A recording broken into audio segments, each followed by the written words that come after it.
Just found out this Sunday, my husband cheated on me. But you would have to see it as like we're making time to have fun and play. We need help. I have trust issues, anger, and hate. What he did 5 years ago doesn't reflect what's going on now in the relationship. Approach to intimacy that makes me uncomfortable or hesitant to engage in the activity. Welcome to Session and Secrets. We received more emails and questions since our last Q&A episode, and I'm here to answer them. Just keep in mind that this is not therapy or individualized advice. It's a brief general explanation of what might be going on. Keep in mind there's lots of factors to consider. And today I'm here with Martha. She'll be reading your emails. So Martha, let's get into it. Thank you so much for having me. The first question has to do with premature ejaculation. Please help me to understand the treatment of premature ejaculation. Premature ejaculation, or PE, is one of the most common concerns for people with penises. PE is generally defined by ejaculation within 1 to 4 minutes of penetration, or the inability to delay ejaculation on most occasions. It basically means that you don't have control of your body. And there may be biological or psychological causes. Biological causes may be nerve sensitivity, inflammation, hormone levels, or genes. Yes, even genes can affect your performance. Psychological issues may be guilt, shame, anxiety, performance anxiety, or early negative sexual experiences. The treatment for PE can look different for everyone. But in therapy, we would help you explore the thoughts, feelings, emotions that are maybe playing a trick on you and not helping you stay connected to your body. And so some of the questions that I would ask you is when did it start? Did it start with in your first experience? Did it start recently? And I would also ask you if there's a difference when you engage in solo sex or if there's a difference when you engage in partner sex. And with these questions, it would give an understanding if things are different when you're on your own and you're relaxed and you're calm, if you're able to stay in control, or if you lose control when someone else is in the room with you. And something that you could practice at home to gain or regain control of your body is a pause and go technique. That means engaging in solo sex for as long as you can and without the assistance of corn, because the brain gets used to connecting to a device and not to your body. So you would have to start and stay attuned to your body, listen to it, learn how to read it, and learn when there's still time to make a U-turn and pause and start again. Because sometimes, you're too far into it and you missed it's sort of like when you're driving and you miss the exit, it's too late, right? You've already missed it. So it would have to be you learning to pause and knowing when to pause and start again so you can last longer. What's our next question, Martha? Our next question has to do with cheating. I just found out this Sunday my husband cheated on me. We have been together for 12 years, married for almost 3. He cheated on me 5 years ago before we were married. He confessed without me prompting it. I want to make this work because our marriage has been so good for the last 5 years. Yikes. That sounds very painful. And so all this new information can stir up betrayal, sadness, anger, and all these emotions, right? Because even though it occurred 5 years ago, it's new information to you. So what you need to do right now is give yourself space to feel all your emotions and prioritize yourself. So I would also, maybe some of the questions that I would ask you would be, Does this change how you view the relationship? Does it change how you see him? Does it change, how you feel about, about the relationship? And also ask you, like, what do you need right now? Because sometimes when there's a lot going on, it's like there's a storm, right? And you kind of forget about yourself. And so it would be important that you focus on yourself right now. And I think I would also ask if why he's being honest now. It's taken 5 years for him to come out clean, but it's a good sign that if he's doing it on his own and he wants to come clean, he's speaking truth. And maybe right now you can stay in reality of where you stood. What he did 5 years ago doesn't reflect what's going on now in the relationship. So I would also ask him if, what happened 5 years ago. Was he unhappy with the relationship? Was he unhappy with himself? And so it takes a lot of courage to want to heal a relationship, and I commend you for it. The infidelity can be the end of a relationship, or it can be the start of a stronger relationship. What's our next question? The next question has to do with performance anxiety. I have been struggling with performance anxiety for the past 2 years. This has led to bad erectile dysfunction and has put a tremendous strain on our intimacy. How do I get my sex life back? Okay. I would like to know more about you. I would like to know maybe how was life for you, prior to this. So 3 years ago, what did life look like before you started having these issues? I also want to know if you have any health problems, if the dynamic of the relationship has changed, if your stress levels have changed, and sometimes things outside of the relationship change, like maybe work stress, maybe family stress, and maybe sometimes there's other stressors that can impact um, your relationship with sex. So it would be important to figure out what changed for you, and also if you have had a chance to go to the doctor and check your hormone levels and check your health, uh, just in general, right? Like your sugar levels and all of that, just so that we know if it's if physically everything is going on, and maybe now we know that it's the mind and we can address it. Sometimes the dynamic changes in the relationship, and it's important to see what has been negatively impacting it. So it could be maybe the relationship has turned a little negative or critical, or maybe the dynamic has changed, and instead of having a partner relationship, you know, it's more like of a parent-child relationship, and so that takes away from intimacy and desire. And so it would be important to figure out what has been going on, what has changed. Sometimes desire is not spontaneous; it's contextual, and contextual means that it's the context of what's going on outside of sex that gives you desire and that fuels desire. And contextual desire was popularized by Dr. Emily Nagoski in her book "Come as You Are," one of my favorite books, and it basically explains that things like maybe where you are emotionally, where you are with your stress levels, how you're feeling with your emotional connection with your partner, how you're feeling with life in general may be affecting how you experience desire and how you experience pleasure. So it would be important to have a better understanding what's going on outside of sex to understand, what fuels your desire. What would be something that they can do to regain connection?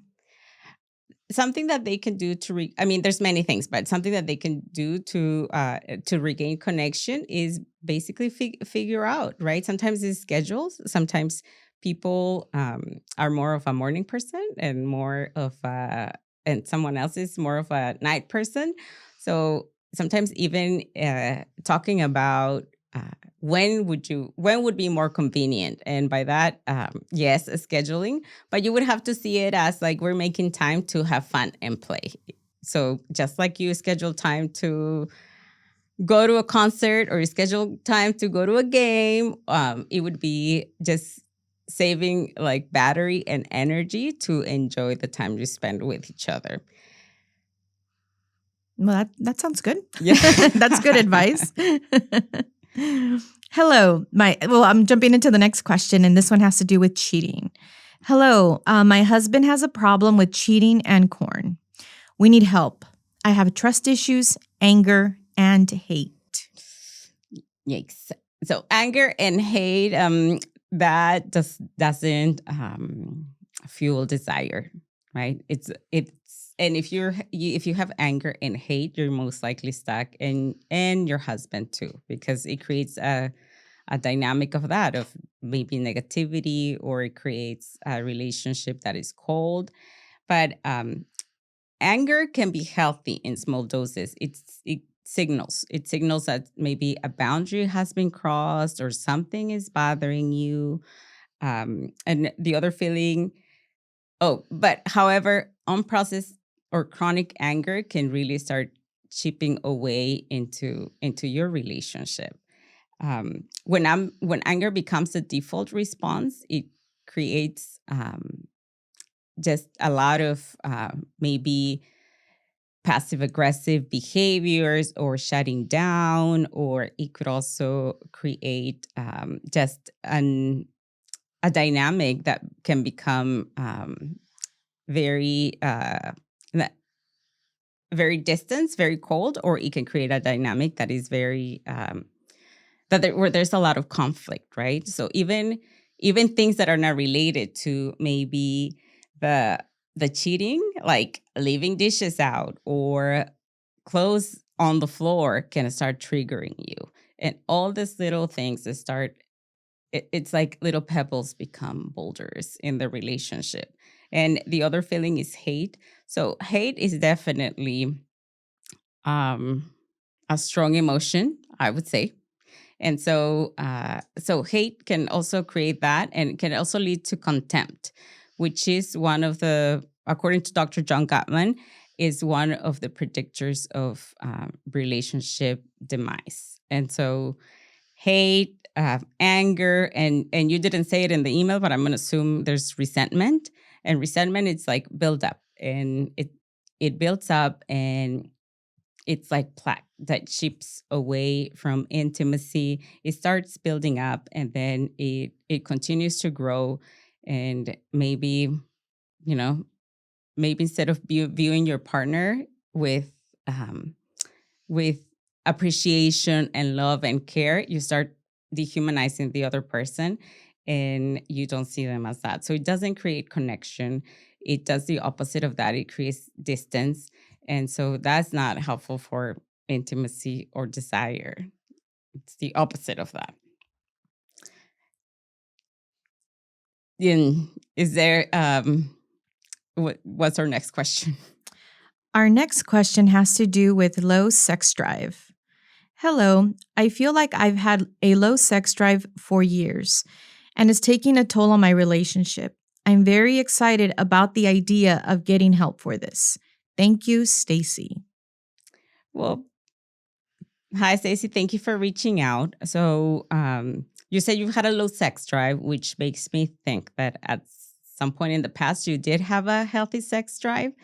And so, some of the questions that I would ask you would be, what did I, what, so help you identify when did you have a healthy sex drive, and ask you questions that take you to, take us back, take us to the past and figure out what was different about your life. Maybe you had less responsibilities. Maybe the dynamic of just how you handled your emotions was different. How you handle stress was different.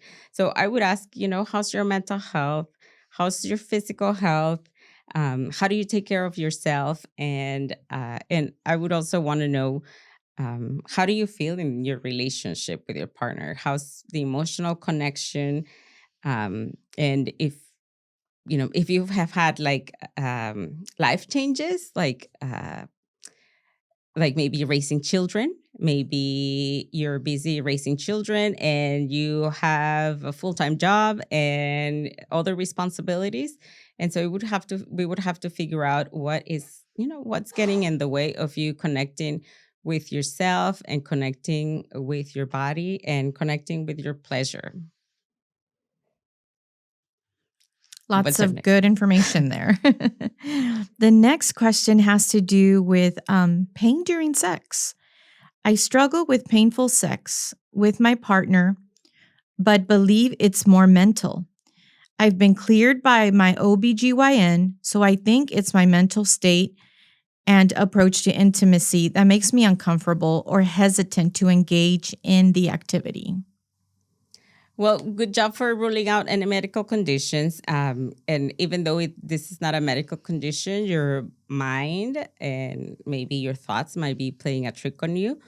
Um, I think that I would ask if you have any history of trauma, like sexual abuse or a chronic illness or a hospitalization. Sometimes the body just reacts to past traumas because the body unconsciously knows, right? The body has memory, and so it might be it's telling you something, right? Sometimes people, or especially us women, we might carry our stress or our anxiety in the pelvic area, and that might be what is causing the pain. And so it would be important that maybe you also seek a consultation with a physical therapist so that you can and a physical therapist that specializes in pelvic floor therapy to help you with relaxation exercises or things that physically can help you relax and when you're doing it on your own and at your own pace.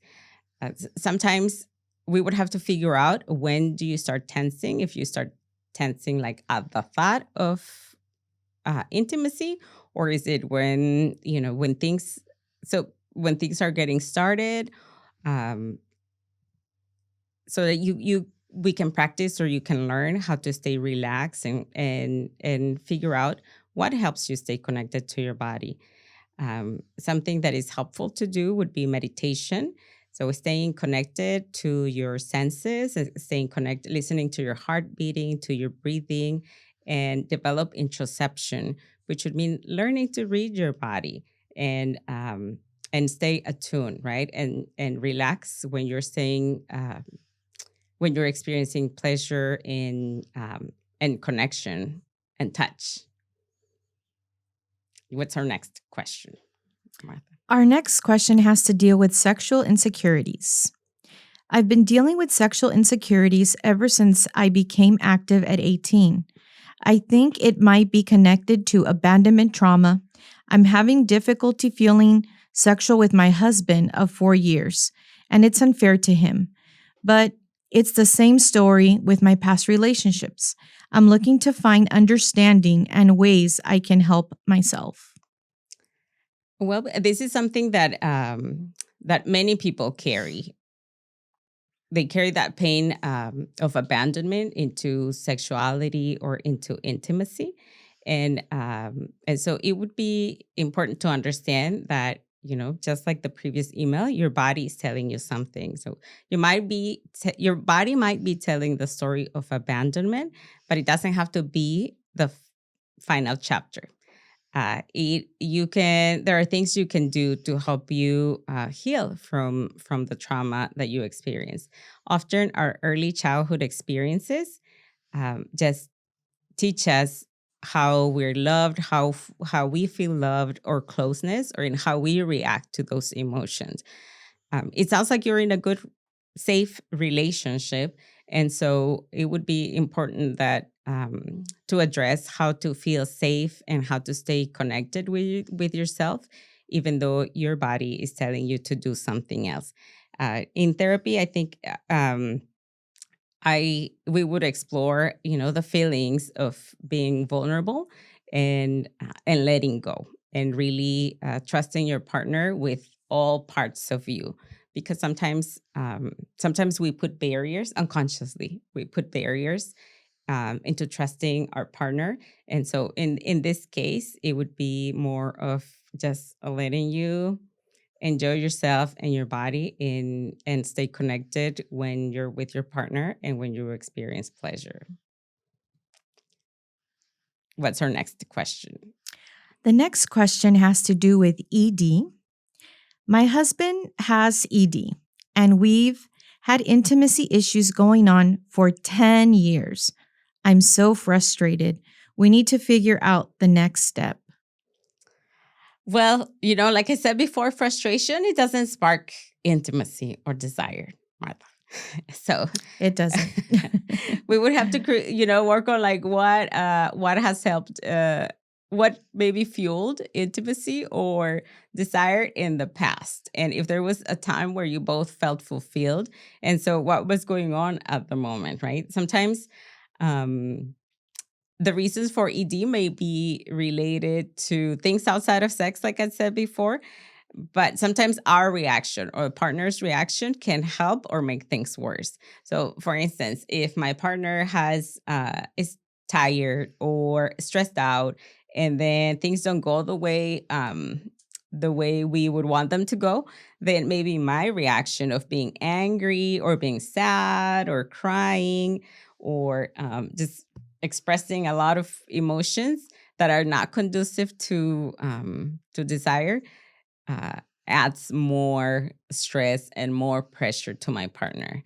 And so then the next time my partner is already stressed out about something that didn't go well, and now he's stressed out about himself and me, right? And so sometimes as partners, we can make things better or we can make things worse.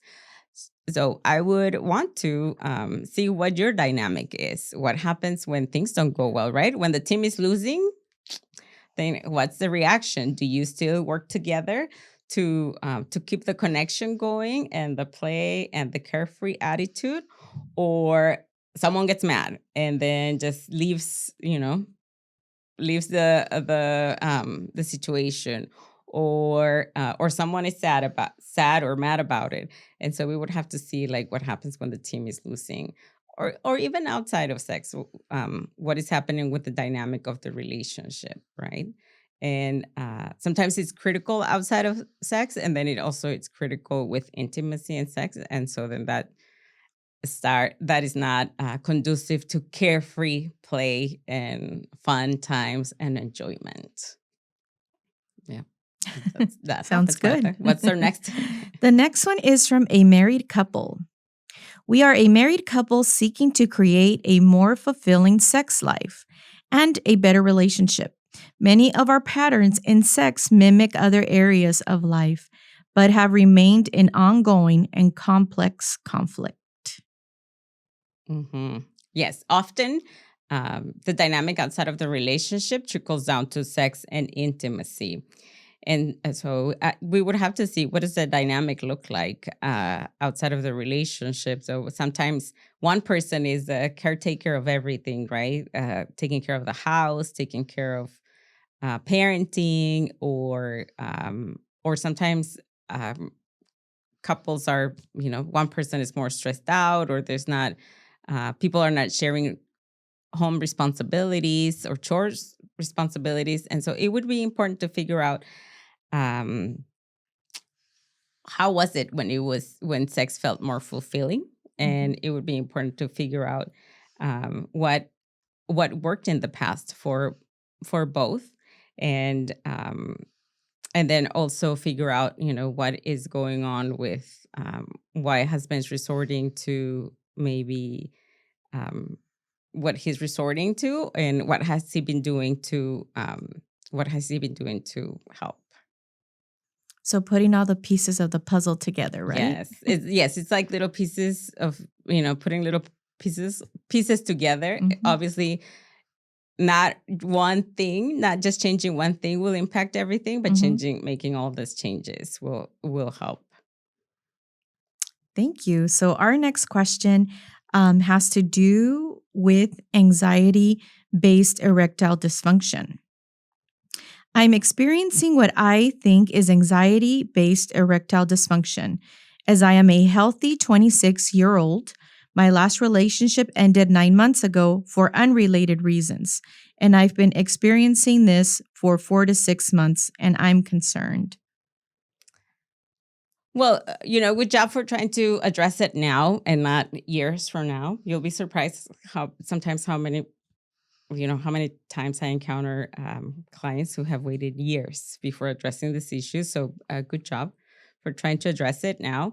I think I would ask you, how do you feel about the breakup? Since you're having a new partner, is this a consistent partner? Are you doing casual encounters? So, what type of relationship or connection do you feel with new partner or partners?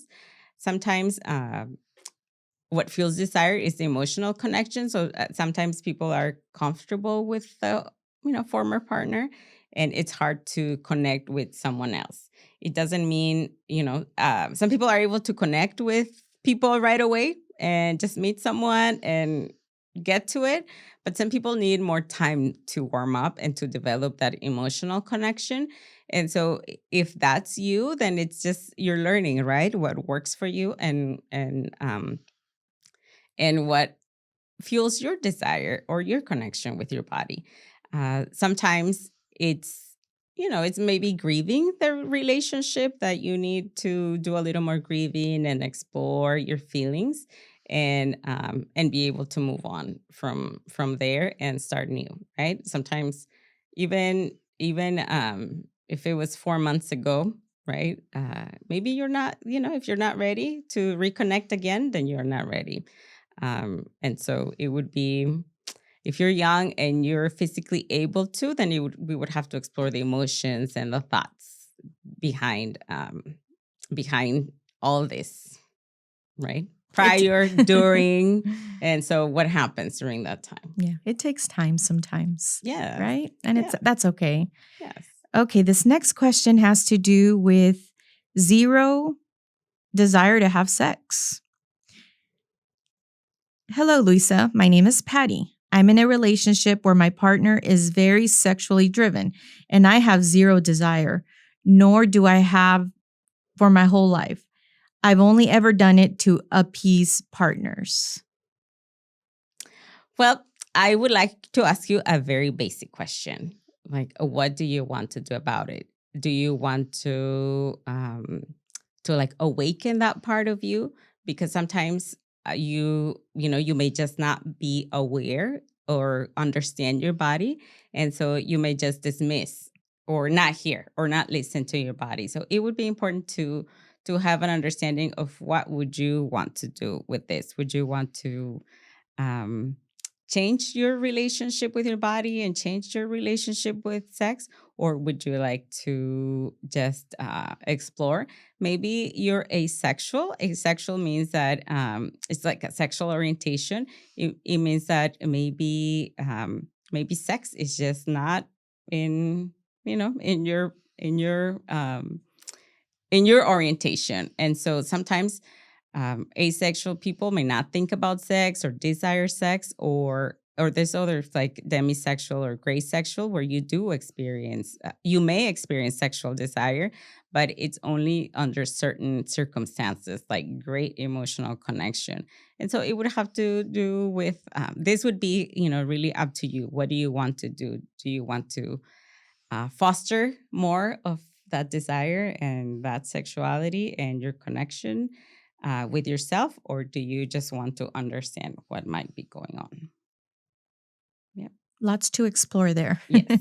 What's our next? The next question has to do with fights about sex. We are a lesbian couple. My wife and I have been together for 16 years and married for 5.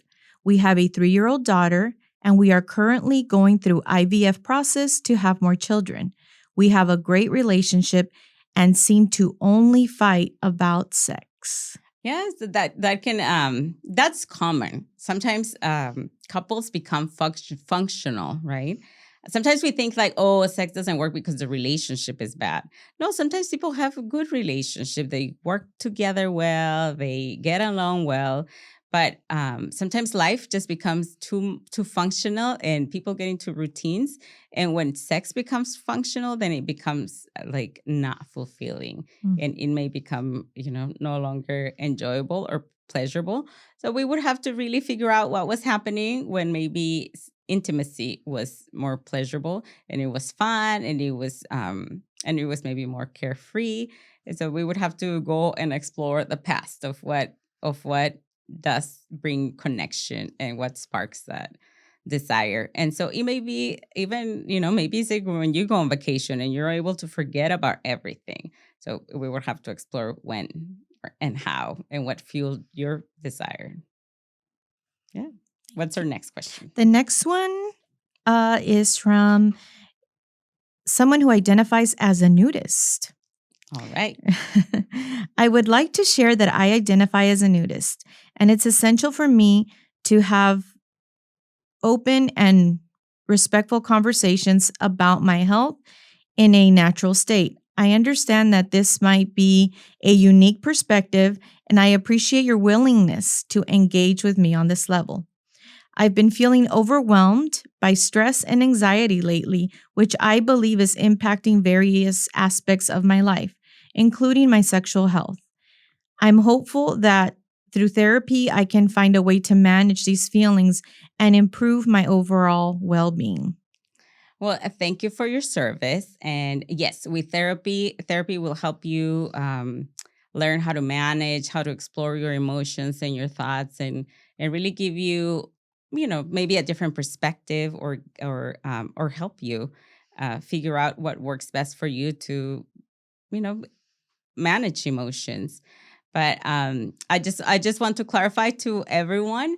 Uh, Sex therapy does not include touch, or it does not include any sexual activity. It's more about addressing the psychological, the emotional, or maybe the medical issues that someone might be experiencing when it around sex and intimacy and desire. And so, just like you would have to be fully clothed to go to any appointment, you would have to do the same for therapy. That's good to know. Yeah, that's yes. And so thank you so much all for being here with us. Um, Keep sending your emails, your questions, and make sure to like, subscribe, or leave a comment down below.